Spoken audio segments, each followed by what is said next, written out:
say, we have heard they've made the decision now. It is too cold, the pitch is freezing, the match is off. Now, what this means, when it will be replayed, the ramifications, we don't know. But as Philip said, the pitch was very hard in places. I know Philippe Saint-André was not keen to play this match, having looked at the pitch. I think, I may be speaking out of turn, but I suspect the Irish were keener for this one to go ahead.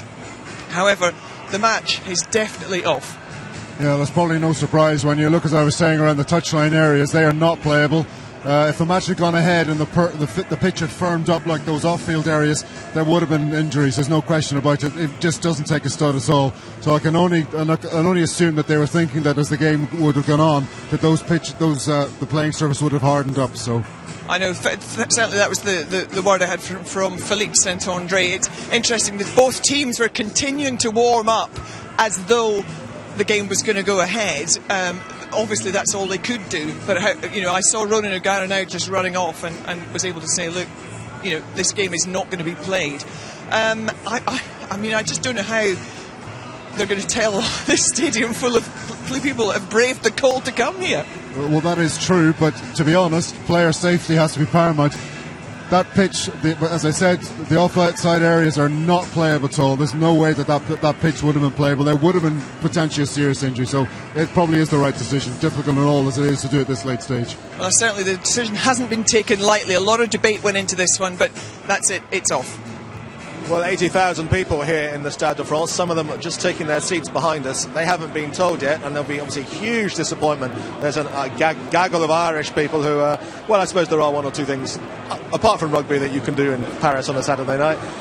But I think the other thing that's worth saying, as far as rescheduling the game is concerned, is that the way that the Six Nations is structured these days, spread over 7 weeks, it means there is a blank weekend next weekend. I don't know whether it's too quick to reassemble it for that.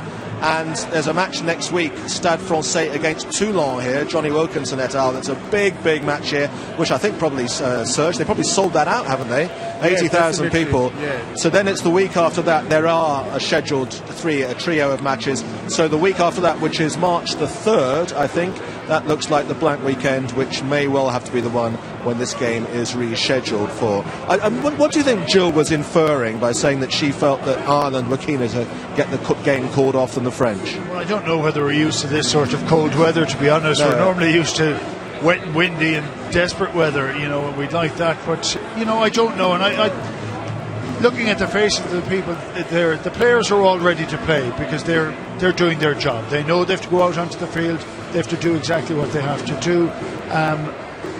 But, it is safety concerns. My query is, why is it at the last minute? It has been this temperature all week in France.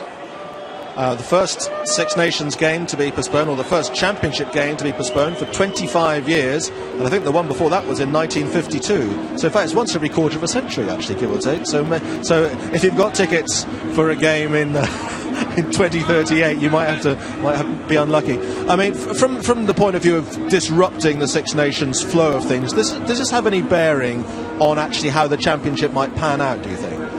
Well, it did for the foot and mouth in 2001. For Ireland, we were in a pretty good sort of level of form. We were winning matches, and certainly we've 3 matches postponed. It's postponed until the September. Sure, yeah. And and then you're trying to start again, having not played a whole lot of rugby. It can have an ebb and flow of it. And I think it puts them under pressure. You want to know the run of it. You know the run of the way it's going to happen. You kind of expect this one for Ireland to get back on their feet. This was a big game for them. I suppose France have got Scotland, haven't they, in a couple of weeks' time? That'll be a bruising encounter at Murrayfield, and that would have meant that a week's relaxation probably could have done them a lot of good. But they won't have that now if the game is rescheduled for that weekend. But as I say, we don't know. I'm sure there are meetings taking place at this very moment to decide how the game can be rescheduled. I'm sure this is a source of considerable bemusement to the crowd who haven't been told yet that this match has been postponed. They're announcing it now. They're actually telling the crowd now. So I suspect we can probably expect a barrage of boos. Yeah. There we are. There they are on cue. Very disappointed.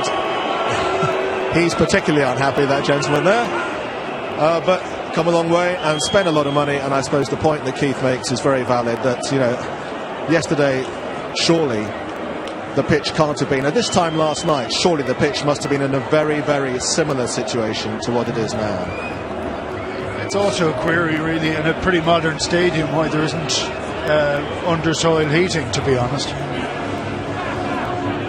I can't believe it's been called up so late. You know, all the travelling supporters, you know, all the French supporters have come from different parts of France. It's just ridiculous. It's a modern stadium as well, and why it hasn't got underground soil heating is incredible. Well, it's not like it's a stadium that was built in the 60s or 70s. You know, it was built for the Football World Cup in 1998, so it's only just over a decade old. There's a Pro 12 game that was due to be played. Munster were due to play this weekend in Italy. It was called off last week for that reason. They knew it was going to be cold for the whole week. They knew there was going to be no way that they could actually get that pitch ready and playable. Sergio, how disappointed are you by this? Yeah, I'm really disappointed, and I think the supporters are also disappointed. And like you said, it's new stadium, and it's unprofessional to do that today. And yeah, for the player, for all the fan of rugby, it's important that we got the pitch safe. I think it's terribly disappointing. Ireland are looking to try and get themselves back on it again. I think it's just up to all the supporters to go out and give Paris the socks. If they can't rearrange it, just give them a point each. I think that'll be fair for the championship, to be honest. And just who might that benefit, Jonathan? I can't quite figure it.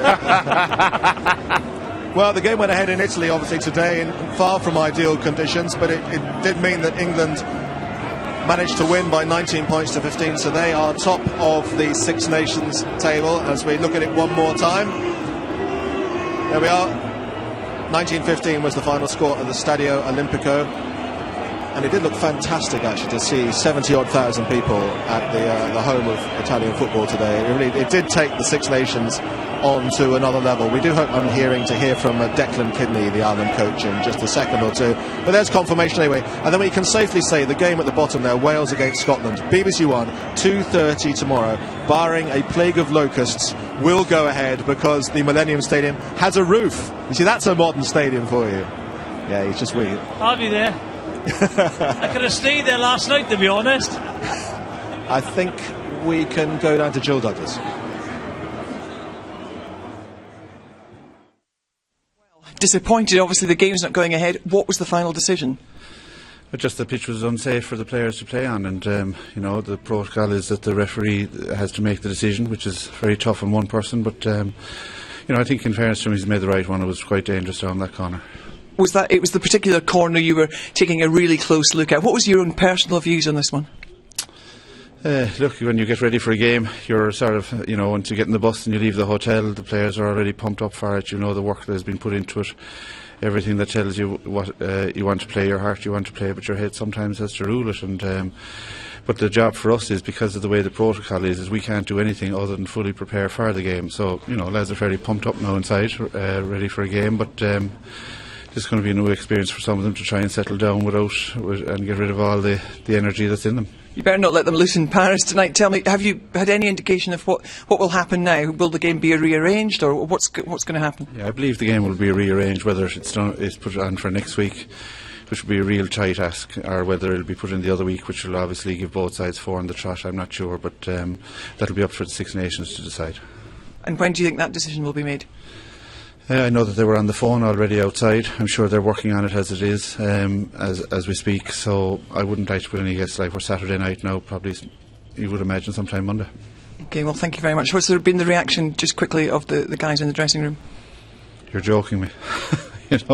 Like, how do you get that pumped up for a game? It's international rugby or any professional rugby isn't something whereby you just arrive and you go out for an old friendly chat around, jog around. So no, but they're great lads, and they'll settle down now. So there's a good bit of banter in the dressing room at the moment. Okay, thanks very much, Declan. Appreciate that. Okay, thank you. Thanks, Declan. Well, there's a huge amount of booing during the course of that Declan Kidney interview from a vast section of the crowd away to our left, and I suppose it's one of those situations. There is nothing that can be done. There's Thierry Dusautoir, Rougerie, Joe Mazot, some of the greats of French rugby. And they will never actually experience this, an international match being postponed in these conditions. But still, I think we probably have to just say move on. The game is not taking place. It will take place the inference from what Declan Kidney said there is that it's going to be in 3 weeks' time, which all that lives us time really to say is let's take 10 seconds to look ahead to the game tomorrow, which will take place, as I say. Serge, who do you think is going to win between Wales and Scotland tomorrow? I think Wales is going to win. By 5 points. Oh, close one. All right, Keith? Yeah, I think it'll be a win for Wales. I think they looked well last week. If they play with that level of power in attack, I think they can do some serious damage. I think a little bit more than 5, to be honest. Jonathan? Yeah, I think that Wales will score tries, and Scotland, unfortunately can't at the moment, but they are going to score tries soon. I just hope it's not tomorrow, but I think Wales are playing quite well and are confident. Wales to win. So it's 2:30 tomorrow on BBC One. That is some ice on the side of the pitch. We weren't joking when we said it was cold here, but sadly it means that we don't have any international rugby to show you. Saturday night in Paris. What are we going to do? I have no idea.